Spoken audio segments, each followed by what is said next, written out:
Hello indie game fans, I'm having a sore throat so I will have to be brief, but a big week of indie games begins with Tiny Rogues, a top-down action roguelite which is not like Vampire Survivors, being a refreshing change of pace, where if you're curious, I would recommend that you check out Retromission's videos on this game.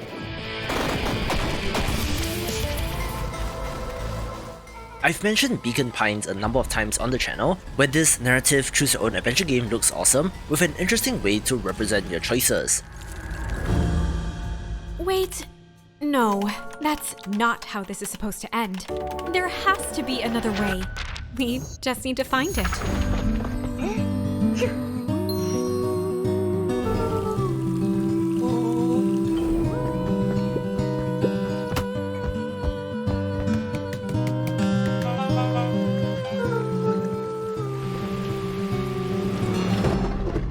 Welcome to Beacon Pines. A place where things don't always go as expected. But it's okay. We can figure this out. Together.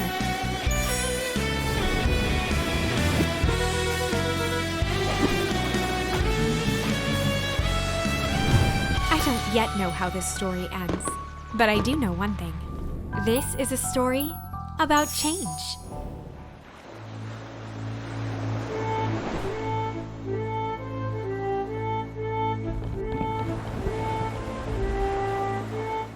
Survival games are still in vogue, with Salt 2 Shores of Gold being the sequel to a popular title from 2018, which features much improved graphics and upgraded systems.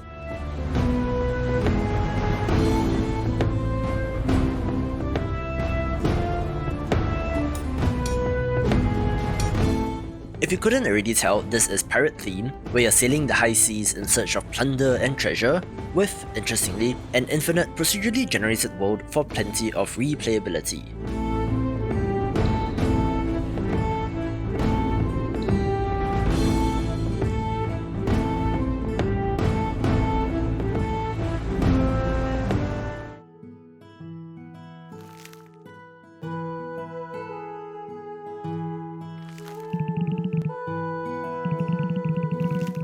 Cozy game fans, listen up. Potion Permit will be one title of interest this week, where you play as a chemist, or essentially a doctor, tending to the townspeople and restoring the village to its former glory.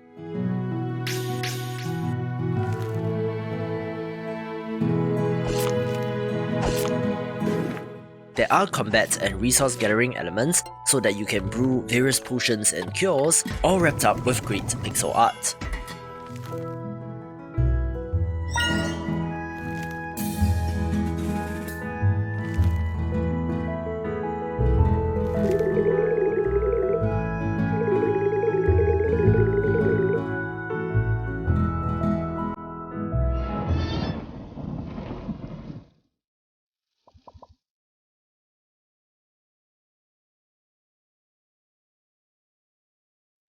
I've had my eye on the Outbound Ghost for quite a while due to the art style, since it sure reminds me of Paper Mario, and indeed, it is a turn-based RPG in that same sense.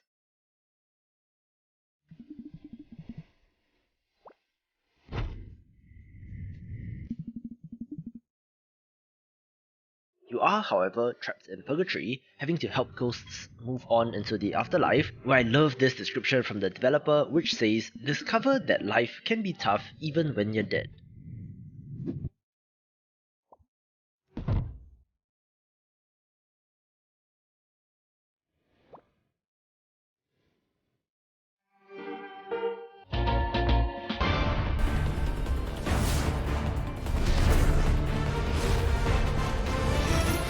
Some of you have been confused on why big titles are shown, but it's basically my avenue to talk about larger IPs and more popular games that the mainstream outlets do not pick up, so definitely not God of War or Halo, but weirder titles like Gundam Evolution, a free-to-play multiplayer first-person shooter, which I think is new when it comes to Gundam games, looking interesting and weird.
Pirating is in my blood, like adrenaline or stale grog.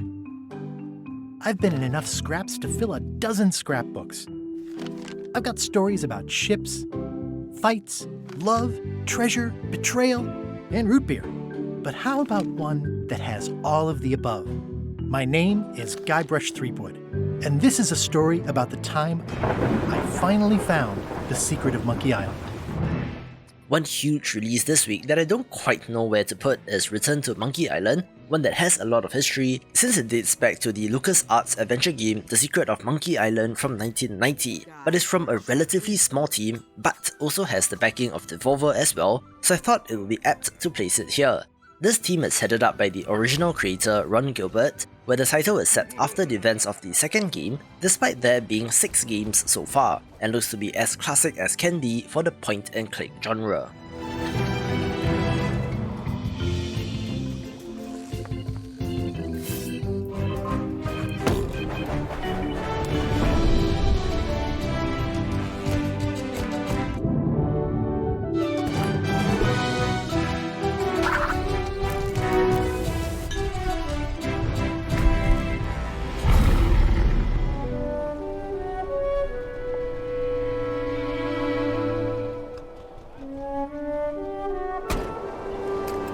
Four people sharing a table on a New Year's Eve.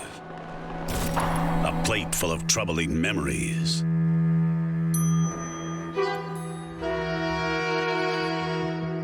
And a bitter taste of regret. Mother, should I run for president? 505 Games and Draw Distance are proud to present Serial Cleaners. A title that you might not have realised is from a bigger team at first glance is Serial Cleaners, coming to us from a 30-plus person Polish studio, where this stealth action title has you playing as professional cleaners, basically people that clean up crime scenes and dispose of evidence before the police get there, where this is a sequel to a wonderful title from 2017 that I quite enjoyed.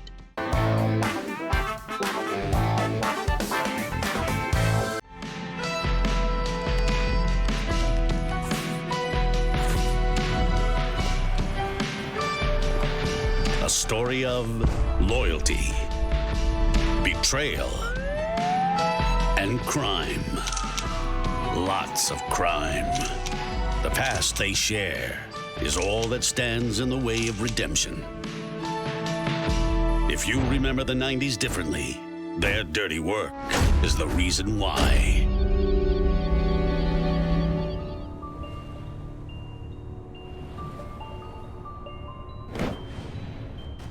In this place of ruin and monsters, She is my protector.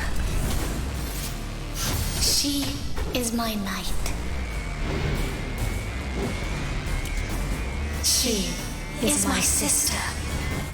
Similarly, Soulstice comes to us from a AA game development studio in Milan, Italy, being a stylish action-adventure RPG where powerful warriors named Chimeras face off against invading monsters known as Wraiths.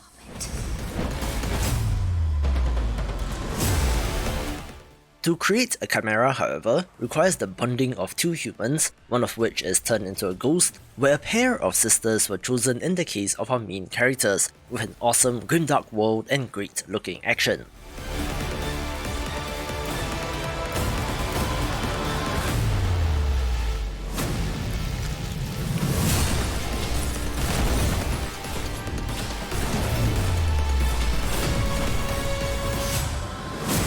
We stand to face the darkness. Where one would fall, together we shall prevail.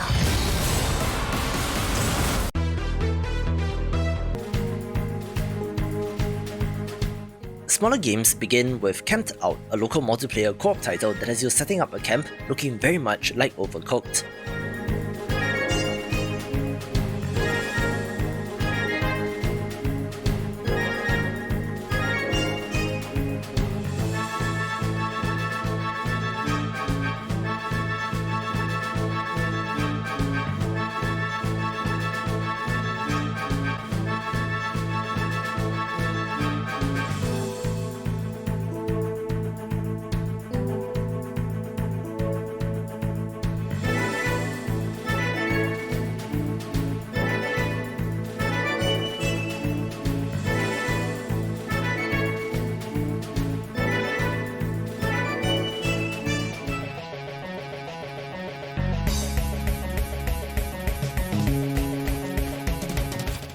Chicken Fall is a roguelike platformer that kind of looks like Broforce,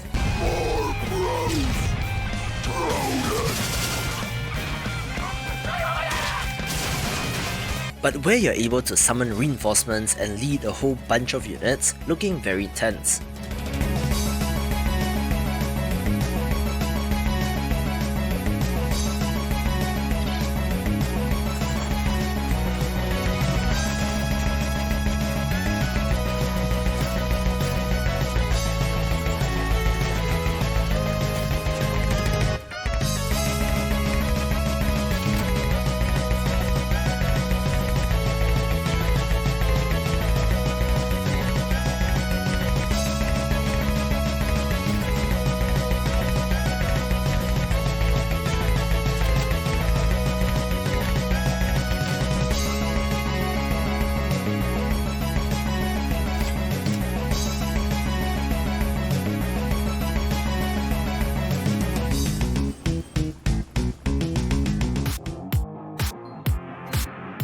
The first person sim of the week is Electrician Simulator, which is as advertised on the box, being of interest since it might actually be educational.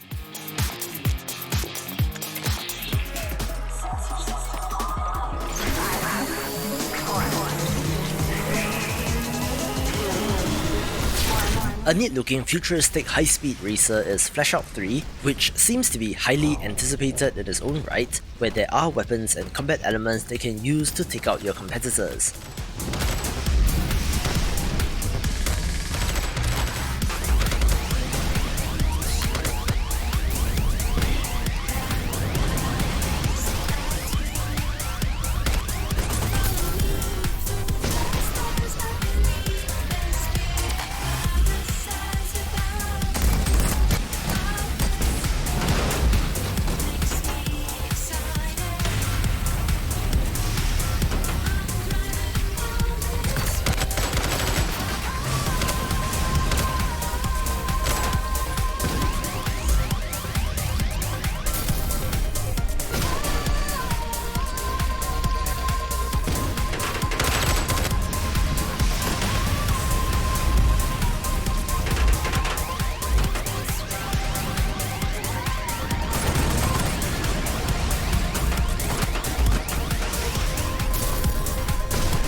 Started the evacuation immediately. Not even the time to say goodbye. It all happened in a few minutes. Nobody expected something like this.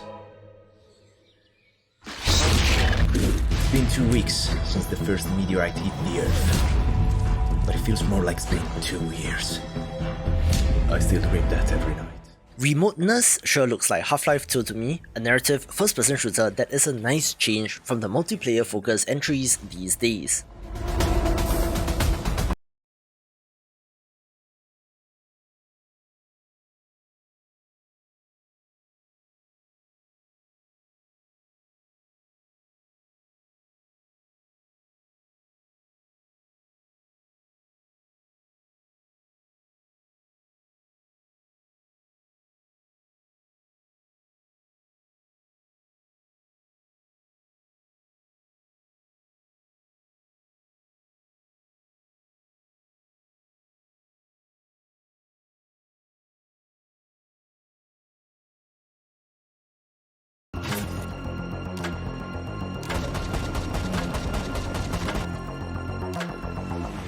Rift Loopers is a roguelite top-down shooter with co-op support. We are battling against the insectoid swarm, and yes, this one does seem to be inspired by Vampire Survivors as well, but it's not so obvious.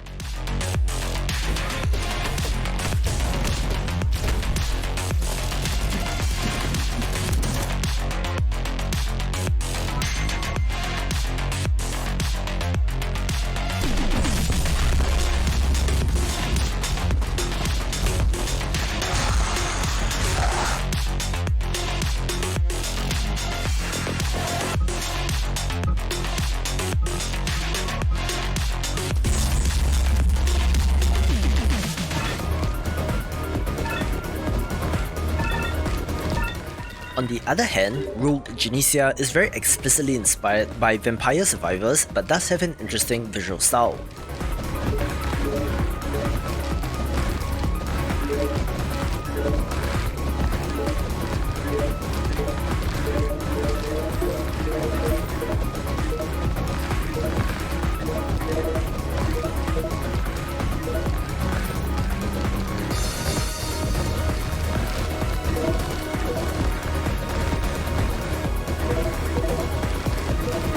The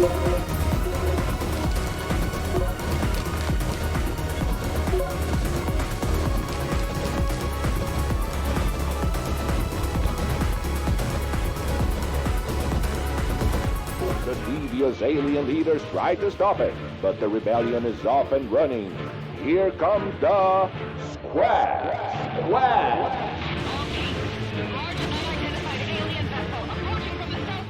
Squad 51 vs the Flying Saucers is a horizontal shoot 'em up with a 1950s sci-fi movie aesthetic, which is amazingly well done, so I hope that the gameplay holds up its end of the bargain. Fly over mountains, oceans, deserts, cities, and much more. Eliminate gigantic spaceships by destroying their ionic energy nucleus. And experience the terror of facing 6 special bosses, including the fearsome Planetary Annihilator.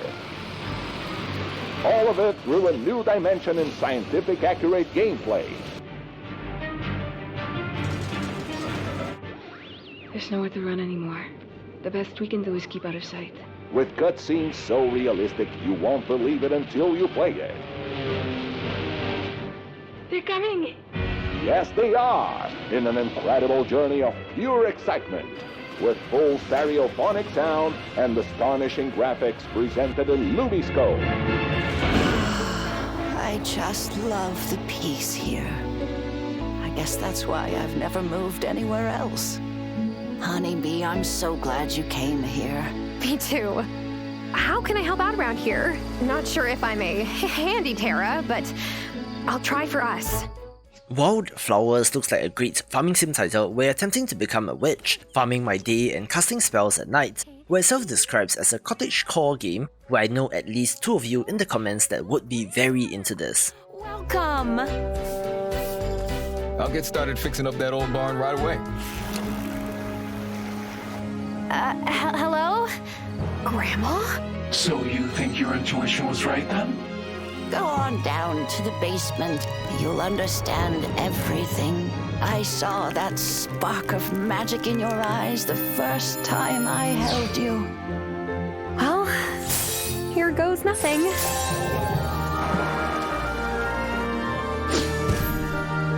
Enjoy perfecting your craft, Honeybee, but mind that you don't forget about your regular life. So, are you single?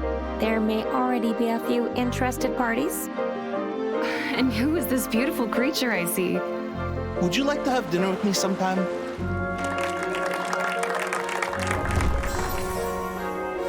There's magic in the little things, too.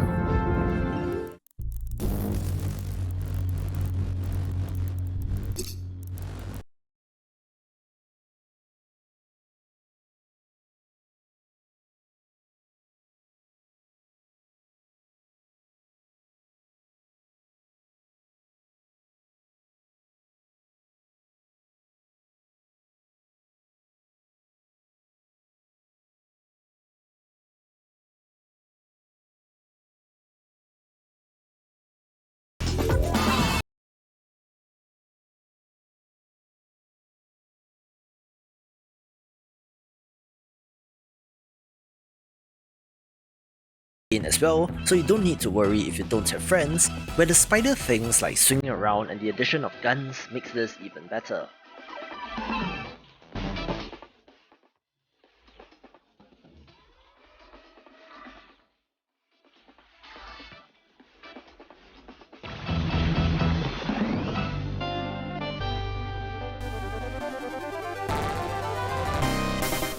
If a Shovel Knight game comes in at number 4, you know that we have a fantastic week of new games, where we are looking at Shovel Knight Dig here, the latest title from the Blue Burrower that adds a roguelite spin on things.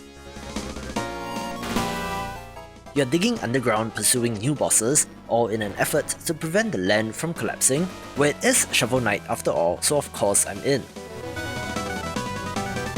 However, it does seem to be headed up by developer Nitrome, who specializes in mobile games, with this launching on Apple Arcade as well, but Yacht Club games have not gone wrong, so I'm looking forward to this. If you love top-down action-adventure games, No Place for Bravery will be one of interest, one that looks absolutely brutal in the combat department as you slice and dice your way through enemies.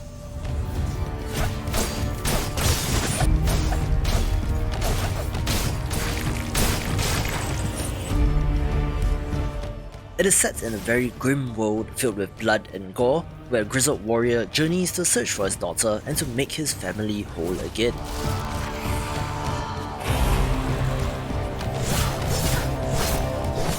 This has long been on my watch list, so now that it's finally here, it's time to dive in.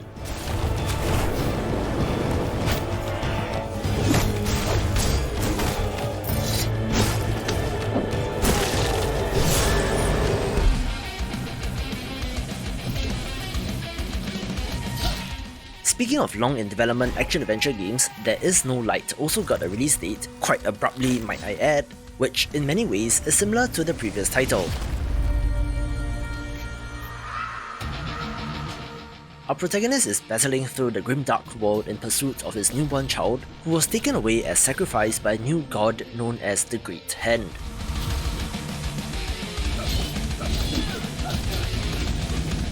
Despite looking like a Souls-like title, demos have shown that this does not have a stamina meter, so it's more forgiving in that sense, but the action and world does look absolutely brutal and is worth a play.